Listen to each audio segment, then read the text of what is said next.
So, hi guys! Welcome back sa ating YouTube channel. Grabe, ang ganda na ng panahon dito sa amin. Mainit na, hindi naman lamig. So, marami ng tao ngayon, yung mga nagsisilabasan, gumagala sa mga park, tumatambay kung saan saan, tumatakbo.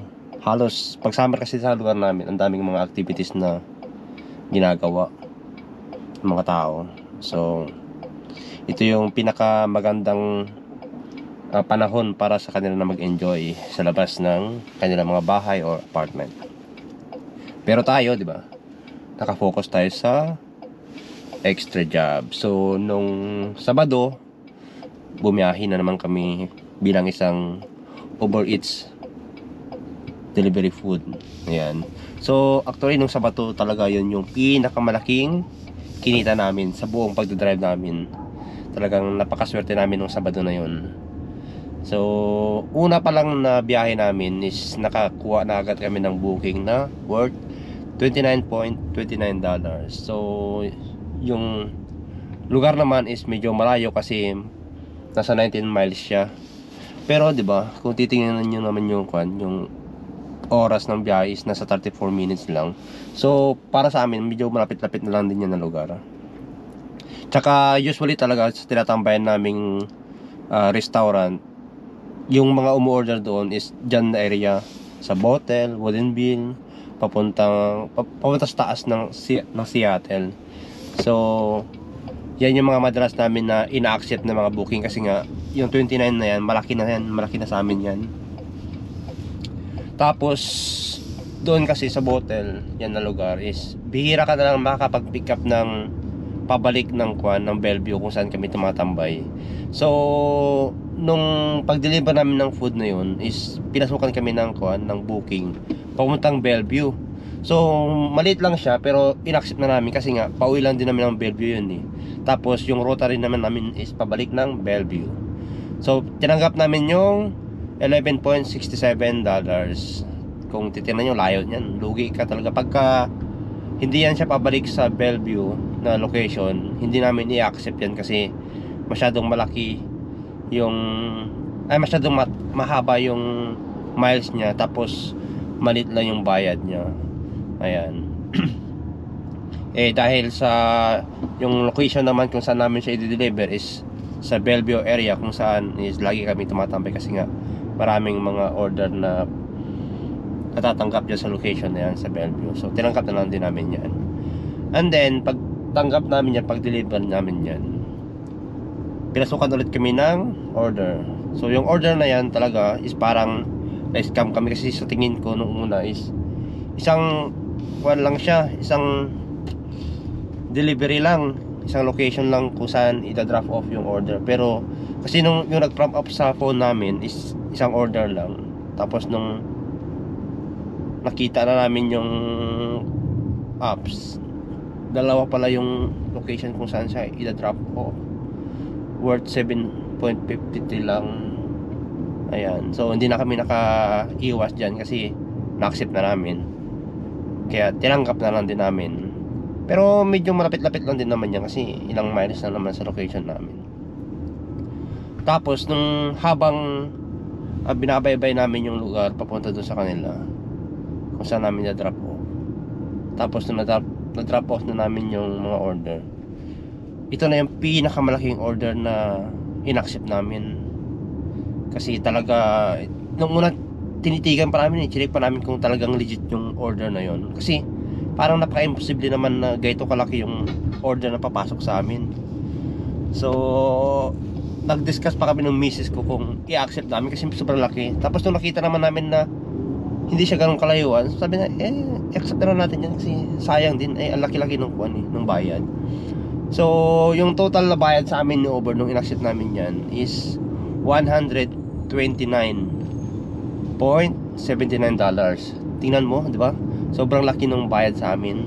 Tapos yung miles lang niya is nasa 18.1 miles. Oh, 'di ba? Mas malayo pa yung yung una namin mga dineliver nung bago namin in-accept 'yan.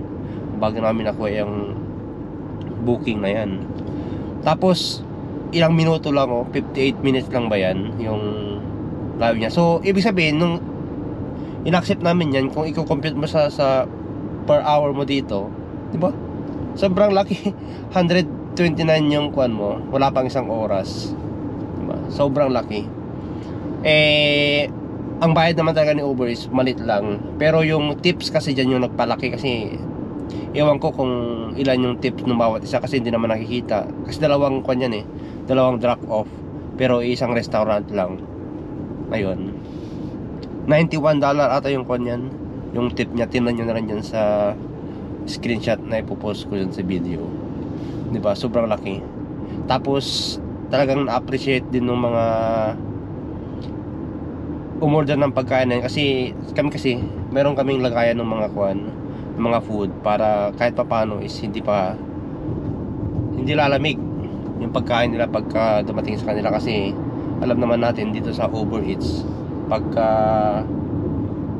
may umorder dyan, usually sobrang layo, ilang minuto pa yung biyahe. Dito sa lugar namin, minsan talaga pagka malamig yung panahon, malamig talaga siya. Pagka mainit, medyo mainit din talaga siya. Tapos yun nga, yung weather dito is pabago-bago, kaya better talaga na meron kang lagayan ng mga pagkain, di ba? So sobrang tuwa namin yan nung na-deliver namin. Tapos di ba, ilan na lahat yung in-income namin that day. So nakapag-decide na lang din kami na huminto na, at saka dumiretso na lang kung saan kami pwedeng gumalang, di ba?